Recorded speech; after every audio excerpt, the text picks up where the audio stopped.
kurikulum merdeka. Kalau kita tidak segera mengikuti, maka nanti kita akan ketinggalan. Beberapa kesempatan saya sampaikan, tidak usah mikirin nanti tahun 2024 akan ada kurikulum apa.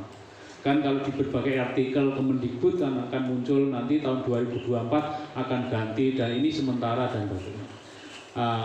Kita kewajiban apa yang sekarang menjadi kebijakan pemerintah ya harus kita jalankan. Karena kalau tidak nanti kita ketinggalan. Itu yang perlu kami sampaikan Bapak dan Ibu sekalian.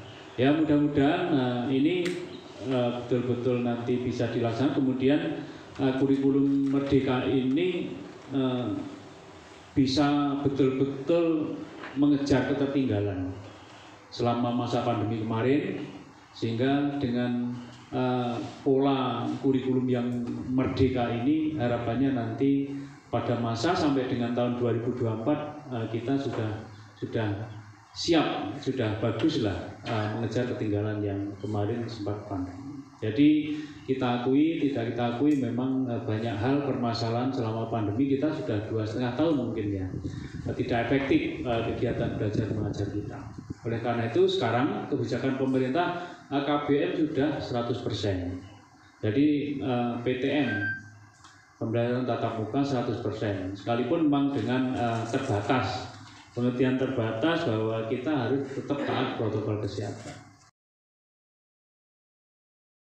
Oleh karena itu termasuk teman-teman yang belum vaksin booster ya silakan. Dan sekarang kan vaksin booster kan tidak bayar ya, gratis, nanti bisa koordinasi dengan karena untuk booster kita memang belum 100%.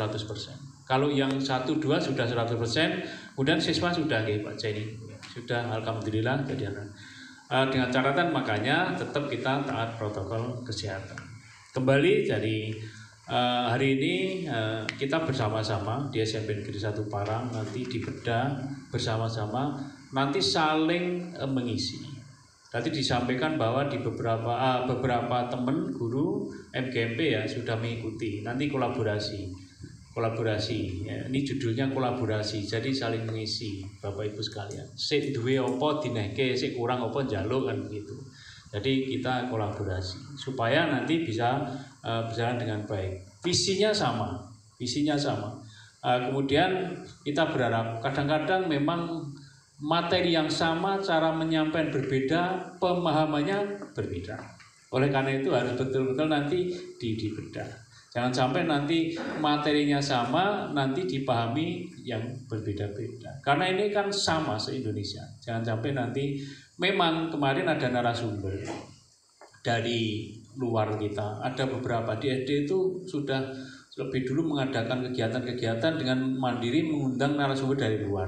Ternyata setelah di cross itu materinya itu agak berbeda. Nah ini yang oleh karena itu pada kesempatan yang lalu kita sengaja menghadirkan narasumber dari LPMP Pak Ilham. Dari semua pengawas ada kegiatan diklat yang isi narasumber dari LPMP. Karena kita ini kan semua anunya kan kementerian LPMP sekarang apa? BPPMP ya. Kita yang akan mengevaluasi nanti juga termasuk BPPMP. Oleh karena itu mari kita sepakat semua Bapak Ibu sekalian. Mari kita menggunakan kurikulum merdeka. Tadi ada yang berbelajar, berubah, berbagi ya. Memang ada yang sudah berbagi ya. Tidak ada masalah, tapi kita mari bersama-sama kita harus melaksanakan. Diawali dengan Bapak Ibu yang secara teknis karena ini pegangan Bapak Ibu di dalam masuk kelas pembelajaran, makanya nanti mohon betul-betul ini menjadi penting untuk bisa dipahami sehingga implementasi di ruang kelas nanti bisa. Kemudian harus betul-betul nanti mengenal, nanti ada evaluasi. Yang hebat sekarang ada istilah merdeka, dimaknai bahwa semua bebas berinovasi, silahkan. Materinya sama tapi bisa berinovasi. Satu guru dengan yang lain tidak berbeda dalam penyampaian supaya bagaimana peserta didik kita itu betul-betul paham apa yang menjadi materi pembelajaran itu. Sekarang berbasis proyek ya. Tidak lagi monoton, pokoknya teruamah satu arah. Anak-anak dilibatkan di dalam materi pembelajaran, mulai berbasis proyek. Ini yang jadi perhatian kita. Kemudian juga kemarin kita ada PKN, pengabdian kepada masyarakat dari UNESA. Alhamdulillah masuk di Magetan. Ada program bagi kepala sekolah, mungkin juga ada yang dari guru ya kemarin, itu terkait dengan peningkatan budaya mutu sekolah. Ini jadi penting Bapak Ibu. Ini tadi saya di Ampel menyampaikan nanti kita akan buat standar budaya di sekolah dalam rangka untuk nanti peningkatan budaya mutu. Jadi nanti siswa itu akan kita buat SOP, perilaku siswa di dalam lingkungan sekolah itu harus kayak apa. Ini penting Bapak Ibu. Sekarang ini bermacam-macam. Di sekolah A, kalau anaknya ada orang tamu datang, orang sopan santun begini, siswanya begini. Di sekolah B begini, di sekolah C beda lagi. Ada orang datang lumayan tidak karuan, malah dilihat gitu ya. Lah nanti padahal kan materi apa-apa kita harus sama. Dimanapun tempatnya, di kota, di daerah, di mana nanti kita bagikan. Sehingga nanti anak-anak kita ini kita mulai di lingkungan sekolah menjadi anak-anak yang bagus perilakunya, terdidik. Kalau nanti sudah ada standar SOP, kemudian Bapak Ibu guru itu kenceng di dalam menjelaskan, kemudian dilaksanakan, insya Allah anak-anak kita akan menjadi anak-anak. Harapannya tidak hanya di lingkungan sekolah nanti, di luar ketika tidak sekolah mereka bisa ya dilaksanakanlah di rumah dan sebagainya. Ini tanggung jawab kita. Saya juga sempat tanya-tanya kepada anak-anak sekolah yang sekolah di sekolah swasta yang favorit, yang sekolah spesifik seperti SMK Penerbangan Bali, itu masuknya aja luar biasa sulitnya. Saya tanya, kalau di SMK itu gimana? Saya tanya, sangat ketat Pak. Jadi tidak hanya urusan pelajaran, jadi perilaku mereka di lingkungan sekolah itu ketat sekali.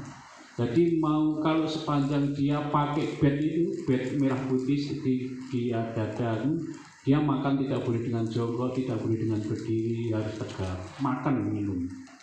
Ketika mau jalan lewat di depan seniornya tidak boleh, harus di belakangnya. Ketika ada yang duduk seniornya dia gitu, kemudian tidak boleh lewat di depannya, tapi harus berdiri di belakang. Itu hanya bagian kecil dan sekian banyak tata tertib yang diikuti. Tetapi orang tua tidak pernah protes, bahkan malah orang berdiri-diri ke sana. Berarti itu kan disenangi oleh banyak masyarakat karena anaknya dididik dengan baik. Tapi ini harus dimanage, jangan nanti ini kan berarti bertentangan dengan SRA, sekolah ramah anak. Enggak, sekolah ramah anak kan kekerasan. Ini bukan kekerasan. Disiplin itu bagian dari perilaku sopan santun. Jika nanti karakter mereka terbentuk. Ini juga nanti, ini kan budaya peningkatan budaya sekolah ini kan termasuk faktor penting dalam rangka membentuk kondisi sekolah yang bagus, kemudian menciptakan anak-anak yang rajin, disiplin, kreatif. Nah, ini juga implementasi dari profil pelajar Pancasila yang berapa 6 ya? 6 elemen. Jadi berakhlak mulia, beriman, bertakwa, kemudian mandiri, kebinekaan global, kemudian kreatif, berpikir kritis, gotong royong, 6 wis genep ya. Genep ya. Jadi itu yang harus kita. Ini semua ada hubungannya. Kurikulum Merdeka juga bagian dari itu. Oleh karena itu, Bapak dan Ibu sekalian, saya berharap ini diklat yang singkat itu kita manfaatkan dengan baik. Jadi bukan ceramah, nanti diskusi ya, diskusi karena ini kan sebagian sudah ada yang dapat materi, Ini yang menjadi penting bagi kita semua. Saya berharap nanti ini tadi sudah membentuk Pokja. Pak Agil tadi rapat ya, di belakang melibatkan beberapa elemen. Kita membentuk Pokja IKN. Nah, nanti yang akan bertugas nanti kita evaluasi bersama-sama sejauh mana implementasi kurikulum Merdeka itu berjalan, dilaksanakan. kemudian apa kendalanya dan sebagainya. Karena kalau semua program kegiatan kalau tidak dievaluasi ya nanti akan tidak diketahui jauh mana bisa dilakukan. Itu yang menjadi perhatian kita. Kemudian saya sampaikan terima kasih. Ini sekarang semua sekolah sudah bergerak. Mari kita Bapak Ibu sekalian. Hari-hari ini itu temanya Magetan itu pendidikan. Oleh karena itu saya juga was-was terus. Saya terus keliling gitu. Sedapat mungkin kalau saya ada waktu melihat kondisi satuan pendidikan SD SMP. Alhamdulillah saya sampaikan terima kasih, termasuk sudah bagus. Fisik itu juga ternyata menjadi tolak ukur pandangan masyarakat. Oh, sekolah ini maju, Bro. Sekalipun maju itu ora dipandang dari fisik bangunan, tapi masyarakat kita masih setidaknya ada game itu. Wah, nek sekolah yang apik, wah ini maju sekolah ini. Sekalipun majunya sekolah itu kan mutu, dan mutu itu dibangun tidak gampang. Tidak gampang. Oleh karena itu ya itu tapi bagian dari itu. Makanya sekolah berwawasan Madiwiyata tetap, sekalipun tidak lomba itu tetap. Jadi menjadi sekolah yang bersih, asri. Itu kalau di SRA itu ada istilah barisan, bersih, aman, rapi, indah, banyak barisan, singkatan itu SRA itu. Kita kan sudah deklarasi SRA. Mari. Ini semua ada hubungannya, sehingga anak-anak kita di dalam mengikuti kegiatan belajar mengajar di sekolah ini nyaman, senang, sehingga materi yang disampaikan oleh Bapak Ibu itu diserap dengan baik. Kemudian saya berharap yang sudah bagus, sekolahnya alhamdulillah sudah Pak Jani menyampaikan kalau kemarin wah izin tamu kok kayak ini, sekarang sudah bagus, alhamdulillah. Ini terus-terusan dapat ini di SMP 1 Parang beberapa tahun, 3 tahun kali ini. Terus menerus ini secara fisik. Nah, di satu sisi kita sama-sama Bapak Ibu sekalian. Kita berusaha itu dari sisi fisik, BAK dan sebagainya kita usulkan ben tuntas, karena nek dincecet sini terus sana sak ruang ndak tuntas semua. Jadi balik gitu. Makanya sekarang pemerintah satu fokus SDK ini ya ben tuntas pisan. Nanti baru pindah yang diperbaiki. Ya kebetulan ini oleh dhisik itu ya dapat alhamdulillah. Jadi saya titip pada Bapak Ibu, mari kondisi ini kemudian kita isi dengan program-program yang baik. Kemudian kolaborasi dengan warga sekolah, semua harus baik, antara guru, siswa, orang tua. Monggo sekali tempo diundang orang tua parenting gitu, yang kelas 1 mungkin ya diajak diskusi, datangkan narasumber, dia merasa dia terlayani. Anak-anak saya di sana betul-betul diperhatikan, sekolah di sana. Ini upaya-upaya kita semua. Kemudian terkait PPDB Bapak Ibu, ini sekarang setiap tahun dari tahun ke tahun terus ada penurunan jumlah siswa di lingkungan dinas pendidikan. Yang tahunya yang SD ya, karena banyak faktor. Pertama memang ya mungkin oke lah program KB berhasil ya, tapi kan tidak semua itu. Ada kemudian berdiri banyak lembaga swasta. Kemudian masyarakat diberikan pilihan-pilihan menu. Nah, masyarakat kan bebas mau pilih apa. Nah, oleh karena itu kewajiban kita itu tidak usah kita maknai sebagai musibah atau lawan. Nah, kita mana itu pemicu kita, pemacu kita untuk terus berjuang, berkompetisi secara sehat. Iya caranya, konong ini kok aku ini. Nah, berarti kita harus berkompetisi tapi dengan cara sehat. Mari lembaga kita ini kita sajikan kepada masyarakat dengan banyak menu. Artinya ketika masyarakat itu butuh apa, kita ada. Ya, saya sampaikan di kesempatan istilahnya toko kita, mari toko kita itu toko yang besar. Toko gede, barangnya komplit. Masyarakat butuh apa tersedia. Nah, bagaimana cara membuat toko yang besar ya Bapak Ibu sekalian? Mari program-program ekstra itu juga menarik masyarakat. Nah, ini terus terang saja. Kita kadang-kadang yang sekolah swasta itu kan yang paling ramai sekarang diminati kan sekolah yang berbasis agama. Sekalipun mereka bernaung di dinas pendidikan, tapi kurikulumnya tidak taat mereka. repot ini. Jadi agamanya 90%. Nah, kecenderungan orang tua sekarang menyekolahkan anak itu kecenderungan sekarang pada sekolah yang agamanya bagus. Harapannya wong tua gak iso didik dengan baik karena keterbatasan kemampuan, kapasitas, sehingga dirahkan lembaga pendidikan yang bagus agamanya. Nah ini ya. Nah di kita ini sekolah pemerintah ini kan bukan sekolah agama, tetapi agama itu menjadi. Oleh karena itu harus dicari cara-cara bagaimana menu itu tercukupi. Harapan-harapan masyarakat juga terpenuhi tentang hal itu. Oleh karena itu monggo nanti silakan agama ini bagaimana caranya. Tidak boleh sekarang harus hanya itu aja standar kurikulum yang ada begini ya. Monggo nanti mungkin ada inovasi sehingga ada nilai lebih lah dari yang sebenarnya dasar saja, sehingga orang tua merasa oh ya anak saya juga ini agamanya juga bagus. Ini upaya-upaya kita Bapak Ibu sekalian.